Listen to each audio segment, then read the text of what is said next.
Hello, family. Welcome to Family Vitality Hub with Aderonke. And today we're going to be talking about pregnancy and the pregnancy journey. So, every pregnant woman out there, hi. If you just discovered that you're pregnant, you just got a double line, I'll say congratulations. And even if it is an unplanned pregnancy, yeah, I'll still say congratulations. I know there's a lot that comes with pregnancy, a lot of fears, a lot of uncertainties, but I want us to start this series on a very positive note. I want us to focus on the joy, the excitement of having to house a new baby. I remember when I was 7, it really used to fascinate me when I see pregnant women. I just see them and it looks like they just have this very bulgy tummy and there's one human being inside. And the most fascinating was the antenatal clinics. They had all sorts of songs and all sorts of dances. So I feel like there's still so much to be excited about during pregnancy. I would like for you to join me on this series Mondays, 7 p.m. on my Mother and Child Mondays. And this series is inspired by the World Health Day theme this year. So, a quick one about World Health Day. World Health Day is celebrated on the 7th of April every year. And every year, there's usually a topic that is of health importance to many people, a health topic that is of global importance. And this year is focused on maternal health and newborn health with the theme Healthy Beginnings, Hopeful Futures. According to WHO, the health of mothers and babies is the foundation of healthy families and communities, helping ensure hopeful futures for us all. Join me on this series where we discuss ways to prevent maternal mortality because the goal is to have a healthy mother and a healthy baby. I won't want you to come to this series with fear in your heart. I just want you to get the right information because trust me, the death of a pregnant woman or any death related to pregnancy or childbirth is usually preventable. So it's all about making an informed decision from the right doctor to the right hospital that fits your own needs. So for today, let's take a look at some things you can do as soon as you discover that you're pregnant. So when you get a double line with your urine test. The test kit that you use at home is something you dip into your urine, and then the double line tells you you have a positive pregnancy test. So, one of the first things you can do is as soon as you can get to the hospital, let there be a confirmatory blood test. Because I've heard of stories where some people got false positive tests. So, the test that can tell you for sure that you're actually pregnant is the blood test. So if you're able to get to the hospital or a lab, get there and get that checked to be able to confirm your pregnancy. Another thing you can do is, depending on when your LMP is, your last menstrual period, you can get an ultrasound done. The ultrasound can peak your heartbeats, the heartbeat of your baby as early as possible. And that also helps to know if the pregnancy is in the right place. That means if it is not growing outside the womb, which can be an ectopic pregnancy. So showing up at the hospital sooner rather than later can help to prevent any complications down the line. Another thing you should do is to start taking your prenatal vitamins. At the very least, start with folic acid. Now, folic acid is regularly available. You can buy it over the counter and it's quite affordable. Even before pregnancy, it is said that women of reproductive age should take at least folic acid of a certain amount daily. So if you've not been taking your folic acid before now, get right on it and start taking your folic acid. Another thing you should do is you need to decide what hospital do you want to use. Some hospitals will tell you to come for registration for antenatal at around 11 weeks. Some will say 12 weeks, some will say 13 weeks. But no matter what time you are asked to come and register, you need to decide because there are many hospitals available and you might not know what you would be needing. So you need to research and make an informed decision. Don't just go into a hospital because you just see the hospital on the road or whatever it is. And if you're lucky to have health insurance, go through the list of your hospitals on your insurance package and decide which one will be the right fit for you. I know personally for a fact, I believe in finding your own doctor. I mean, your own personal doctor. And this is what I mean. On this pregnancy journey, sometimes you meet so many doctors, you meet so many healthcare professionals, but some of them will not be the right fit for you. Some of them, it might be how they attend to patients, it might be how they attend to pregnant women. I remember when I first got pregnant with my first baby, after seeing like about four gynecologists, I was able to make a decision and pick one because I noticed that this particular one was usually patient with me. He would listen to my questions, he would listen to my worry because at the time I was a worry bag because I just kept on wondering. Imagine I'm in my first trimester and I'm asking, okay, so what if something goes wrong? What does the hospital do to prevent this? What if there's bleeding? What if there's this? I was so anxious in the first trimester because that period was a lot of pressure for me. There was pressure at work, there was pressure from all other pregnant women. I heard so many stories of complications.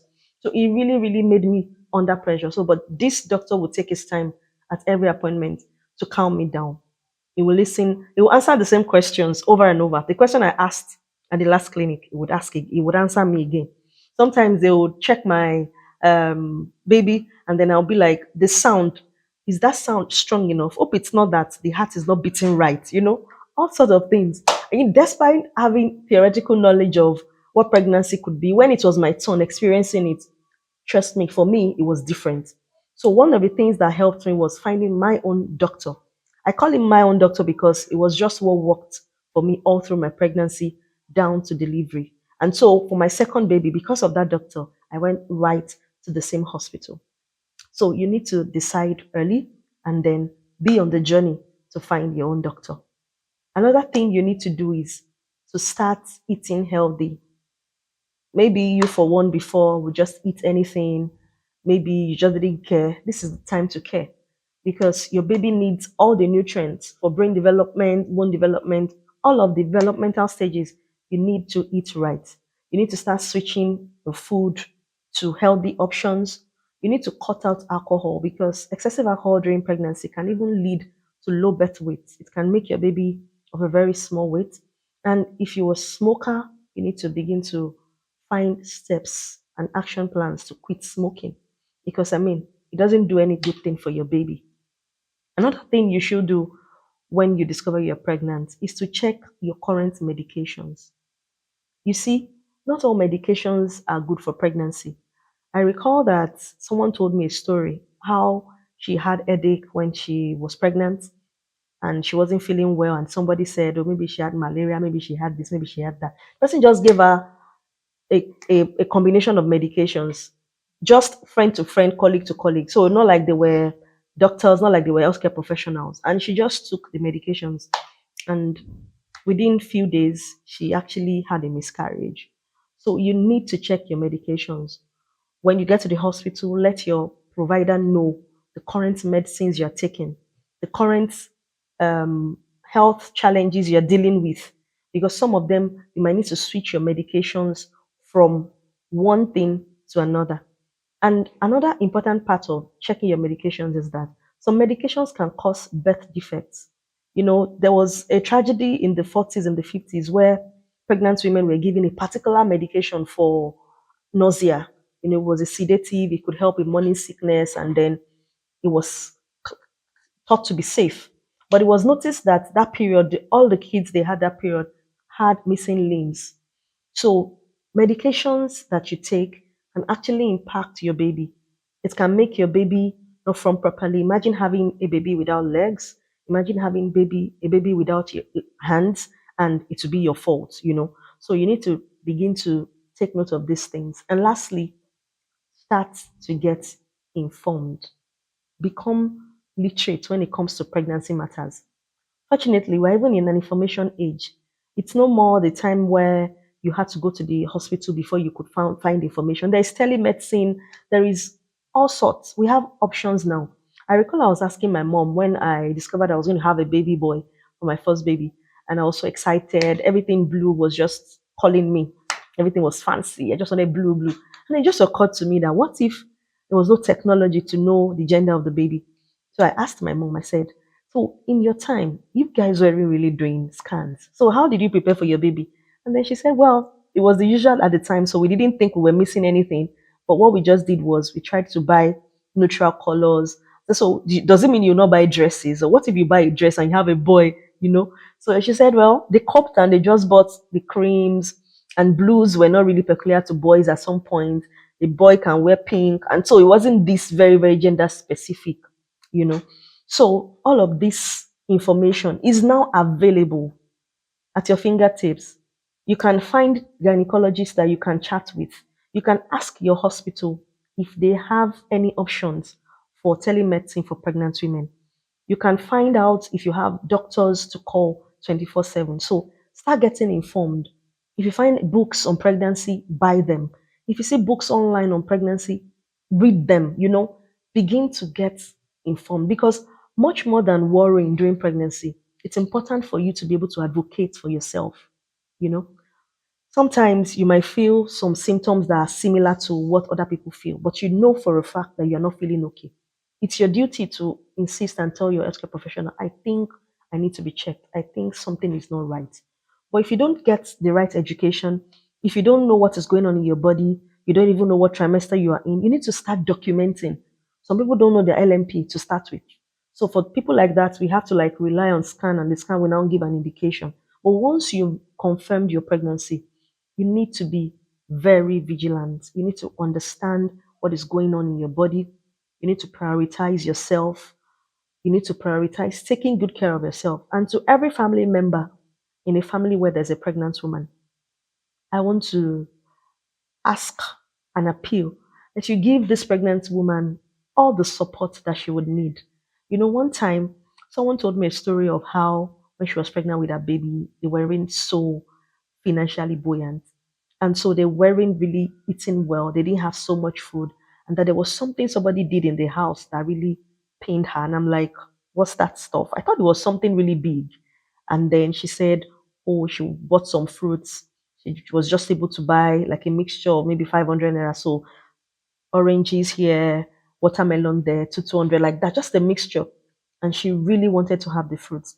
But by the time she was ready to take the fruit, somebody else in the house already took the oranges, and she really wanted the oranges. And in fact, she didn't have money to go back outside to buy another one. And that really pained her. So then I discovered it sounded like it could be trivial, but it wasn't trivial to her. Now our baby is grown, but she remembers. So it's very important to prioritize the pregnant women in your family. If you have, if you're short on, say, food, if you're short on the healthier options, prioritize them. If they want to have apples and you have just two left, let them have one. And days when you see that they don't feel at their best, because in all honesty, despite being pregnant, life has to go on. I mean, we have to work, we have to be responsible at home, we have to still contribute to the house. So it's not as if when women get pregnant, they just sleep till the day of delivery. You still go to work, you cook. If you have older kids, you care for them. So all of those things can happen. But I implore you that you give them the right support. There are days when they will be low on energy. Trust me, there were days when I was pregnant, I gave my best at work, but nothing was left. By the time it was evening, I was completely exhausted, low battery, and I just got home. I just, crashed. I couldn't do anything. It was just where I was that I was given food. I managed to eat the food and then finally slept. So on days like that, if I was expected to still care for the older kids, still do all of those things without support, trust me, it's going to be so hard. And having talked to quite a number of pregnant women, there is one thing that is common to what all of them have said. They never forget how they were treated during pregnancy. So, dear family, be supportive. I'll see you next time on the next episode of Mother and Child Monday. Bye for now. Every pregnancy, there are some physiological changes which happens. The the blood volume expands, and there is what we call a physiologic anemia. That's why most pregnant women should be well attended to by a good gynecologist. They should be seen from every now and then.